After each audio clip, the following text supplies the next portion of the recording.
Welcome to the Kumar Dev education. मैं अपने channel में आपका स्वागत करता हूँ। ये इसका चैप्टर नंबर 2, समुद्र पारीय व्यापार में भारतीय व्यापारी, 8वीं से 15वीं सदी। इसका इंट्रो देख लेते हैं चैप्टर का। पूर्णतः कृषि आधारित व्यवस्था के रूप में भारतीय उपमहाद्वीप की चिरकालीन स्थायी आर्थिक छवि विशेषताएं आरंभिक मध्यकालीन दौर के संदर्भ में कथन भूतकाल के ऐतिहासिक शोध कार्यों के यथेष्ट रूप से परिवर्तित हुई है। ये शोध कार्य परिवर्तित करते हैं कि पारंपरिक अर्थव्यवस्था का एक सक्रिय कृषि भाग भी था। यद्यपि महरावादर कृषि भौतिक वातावरण में अपनी जड़ें जमाए रहा। विद्वानों के शत प्रयत्न यह भी प्रदर्शनीय करते हैं कि 1300 ईस्वी तक भारत में शहरीकरण, शिल्प उत्पादन और व्यापार स्पष्टतः दृष्टिगोचर होते हैं। मोटे तौर पर 1980 के दशक में मध्यकाल से आर्थिक इतिहासकार व्यापारिक गतिविधियों में हिंद महासागर के महत्व और समुद्री व्यापारी संजाल में भारत के संपर्कों को रेखांकित करने लगे हैं। उनके शोध कार्यों ने व्यापक विश्वास वाले इस लांछन को सफलतापूर्वक नकार दिया है कि अपने कर्मकांडीय शुद्धता को बनाए रखने के लिए भारतीय समुद्र यात्रा से विमुख थे और ब्राह्मणों के मानक विधि ग्रंथों में इस प्रकार की अभिवृत्ति उपलब्ध नहीं थी और सर्वोपरि रूप से यह संहिताएं केवल पुरोहितों वर्ग के लिए पुरजोर थी। इसके प्रतिपक्ष में हमें यूरेशिया और अफ्रीका के कई समुदायों को समाविष्ट किए।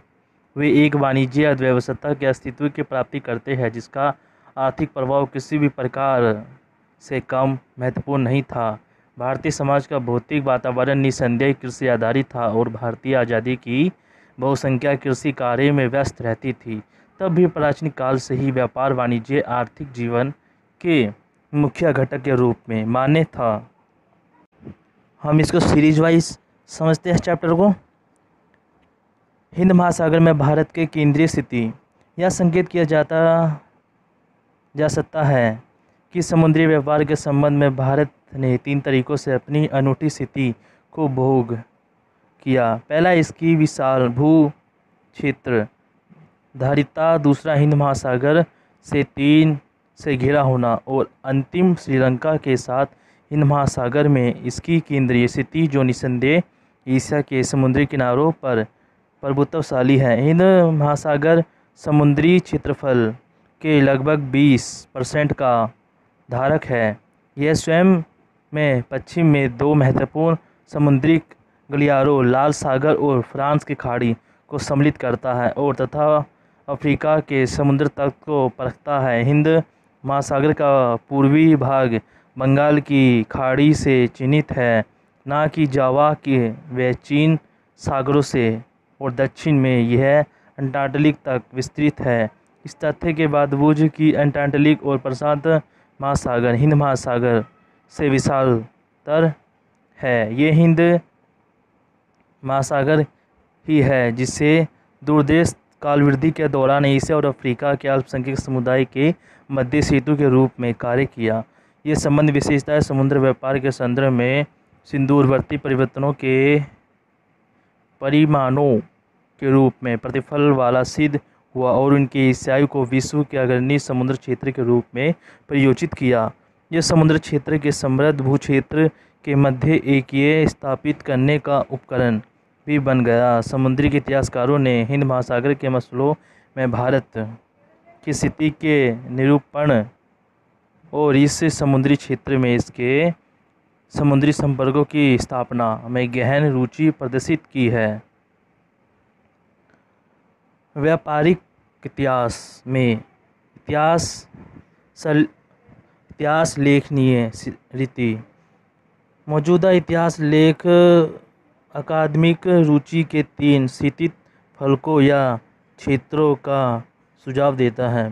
फ्रांस की खाड़ी द्वारा सुमेर और अल्काद से हड़प्पा सभ्यता, 2500 ईसा पूर्व 1700 250 ईसा पूर्व के समुद्री संपर्क।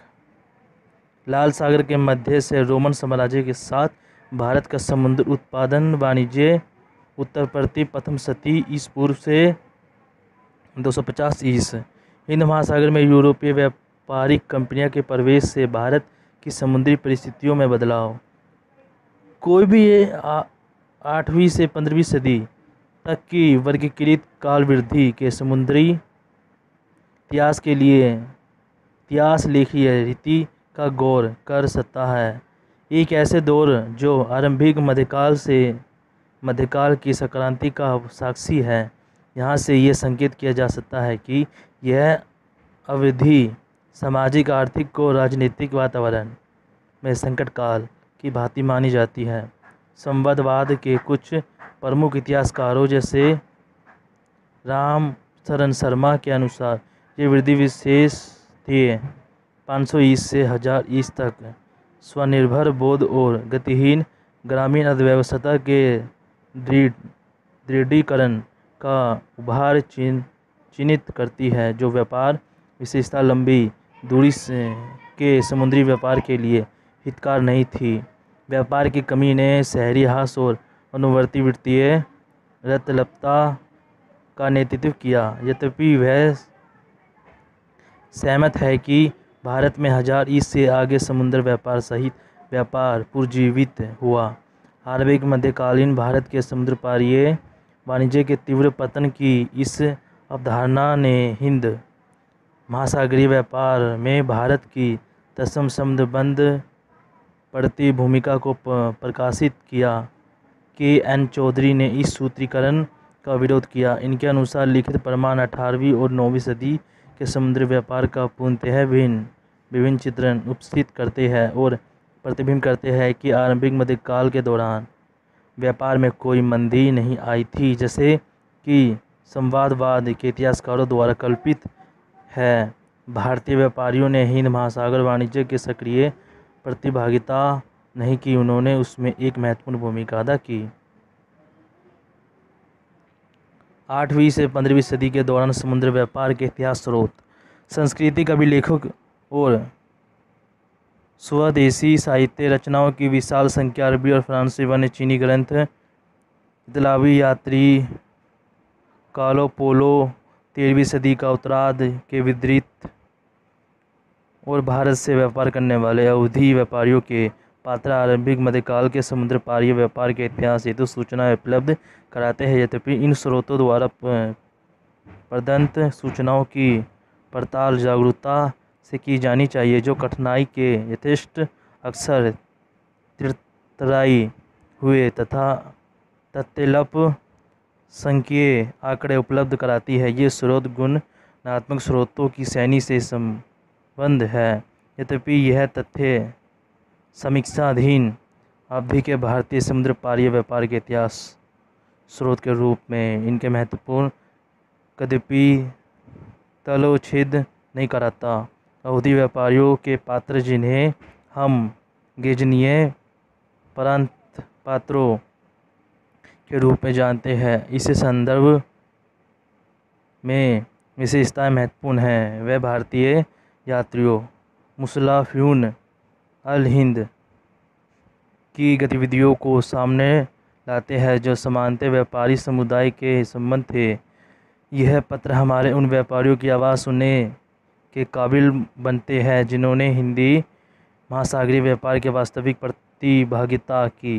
वह कभी कभी कुछ संख्यीय सूचनाएं भी उपलब्ध कराते हैं। अरबी यात्री और व्यापारी भी हिंदी महासागर के जलीय क्षेत्र का चक्कर लगाते रहते हैं। यह 18वीं सदी के आरंभिक काल में प्रथम अरब आक्रमण के वर्णन से सुरक्षित होता है, जो प्रांतीय स्रोत चचनामा के ग्रंथ है, जो दाइबुल और श्रीलंका के बीच सीधी समुद्री यात्रा का निर्देश करता है। हिंद महासागर में व्यापार का पुनर्जीवन, के.एन. चौधरी के कुछ अन्य गणनीय विद्वानों जैसे जी.एफ. बहरानी ने यह प्रभावित तौर पर प्रदर्शित किया है कि इस्लाम के उदय और विस्तार के पश्चात हिंद महासागर और व्यापारिक गतिविधियों में तीव्र गति से वृद्धि हुई थी।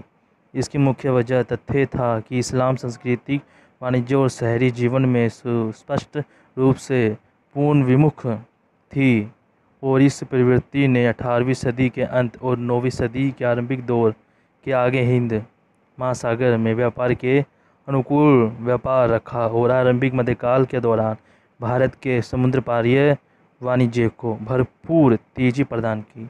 अरबी और फ्रांसीसी लेखकों के भौगोलिक लेखों तथा यात्रा विदित अल हिंदी की अभिव्यक्ति का बारंबार उल्लेख करते हैं जो हिंद महासागर को सर्वभूत करता है। वह बहरैल राजवी अथवा गुजरात या लाट का सागर को भी सम्मिलित करते हैं। अरब लेख के जलडमरू मध्य नहर अलवहम से स्पष्ट सेज है जो श्रीलंका को भारतीय प्रायद्वीपीय के दक्षिणी भाग से अलग करता है। इन लेखकों द्वारा पूर्वी समुद्री क्षेत्र के बाहर हदकल या हरकद से नामित किया गया। चीनी वर्ष वृत्तांत भी भारत और हिंद महासागर के विभिन्न क्षेत्रों के समुद्री संपर्क की बात करते हैं। इसके लिए वह सी हाई अभिव्यक्ति का प्रयोग करते हैं। यह विस्तृत समुद्री क्षेत्र के आर पार व्यक्तियों को बारंबार नौकायन का भी सुझाव देता है। नौकायन अभिरचनाएं इस चैप्टर का सीरीज वाइज देखते हैं। बुक में द अंडरस्टैंड है पूरी तरह के। हिंद महासागर में नौकाएं की अभिरचनाएं मानसूनी वायु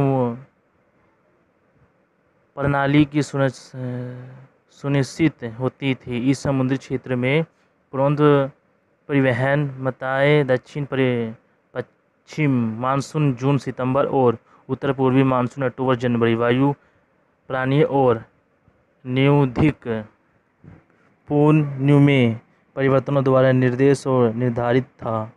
इसके चरम कक्ष के दिनों में हिंद महासागर संजाल का पश्चिमी सीमांत सिर्फ किस और होरमुज़ फ्रांस की खाड़ी में और इजिप्ट मिस्र में फातिमाई खिलाफत के अधीन अल वुस्त प्राचीन कैरो में स्थित था, जबकि पूर्वी सीमांत दक्षिण पूर्वी एशिया और चीन के बंदरगाहों तक पसरा हुआ था।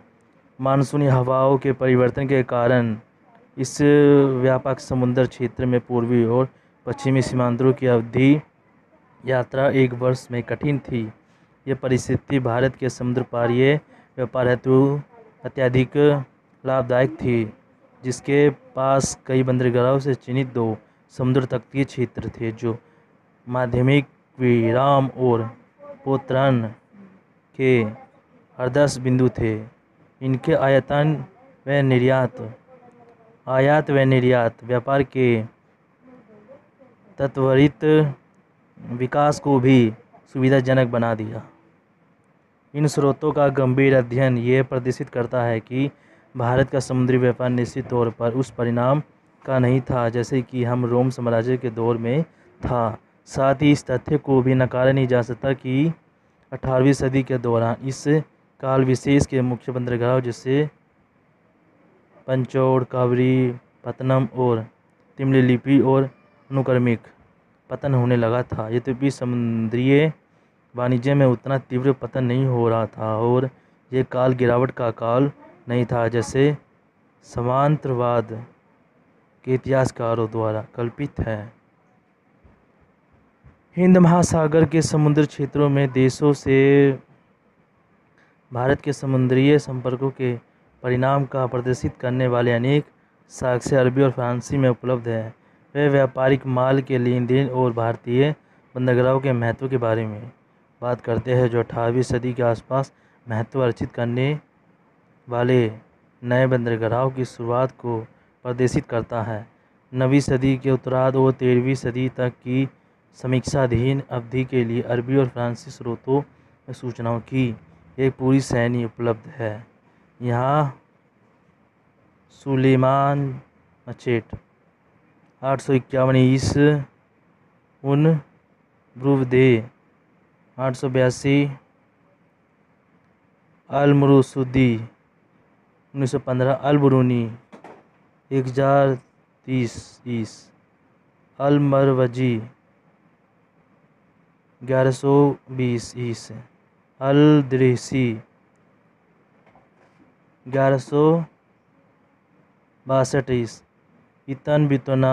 अरबिक 14वीं सदी आदि का उल्लेख किया जा सकता है। अरबी व फ्रांसीसी कृतिकों के साथ कुछ मूल्यवान चीन और यूरोपीय वर्ण भी हैं जो 13वीं सदी के दौरान हिंद महासागर के व्यापारिक इतिहास पर प्रत्यक्ष प्रकाश डालते हैं। चीनी वर्णन के अधिकारी चाओ जू कुआ द्वारा किए गए, जिसमें शुंग वंश के अधीन विदेश व्यापार का निर्देश किया गया और भारतीय बंदरगाहों को पांडेय बाल का मूल्यांकन वर्णन लिखा। विख्यात मार्को पोलो वह दूसरा व्यक्ति था जिसे 13वीं सदी के अंत तक हिंद महासागर के व्यापार पर विस्तारपूर्वक लिखा। अवधी व्यापारियों के वाणिज्य व्यवसाय उपकरट ट्यूरिसिया और लेवात से मिस्र और अदन तक विस्तृत हो गए, जहां से वह पश्चिमी तट से स्थित भारतीय बंदरगाहों तक नौकायन करते थे। उनकी गतिविधियों का वर्णन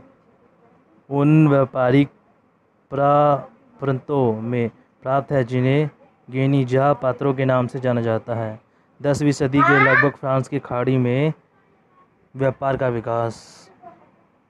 बगजात में अब्बासी खिलाफत की स्थापना फ्रांस की खाड़ी में व्यापारिक विकास को सरलीकृत किया। आरंभिक में सिर्फ फ्रांस की खाड़ी का प्रमुख बंदरगाह था, जो यद्यपि 11वीं सदी के अंत तक निष्क्रिय हो गया और तत्पश्चात कृषि और केस के अत्यधिक प्रभुता हत्या ली। इस समुद्री क्षेत्र का सर्वाधिक महत्वपूर्ण बंदरगाह होरमुज़ था, जो 13वीं सदी के दौरान पश्चिमी महासागरीय वाणिज्य के अग्रणी बंदरगाह के रूप में उभरा। 965 ईस्वी में मिस्र और फातिमाई खिलाफत के उदय के पश्चात लाल सागर के संजाल का प्रमुख संप्रभुता हत्या ली। इसने अग्रणी उत्तर भूमध्य सागर के समुद्री व्यापार के संपर्क मिस्र के जरिए संपर्क स्थापित किए, जिसने हिंद महासागर और भूमध्य सागर के बीच की दूरी के रूप में कार्य किया।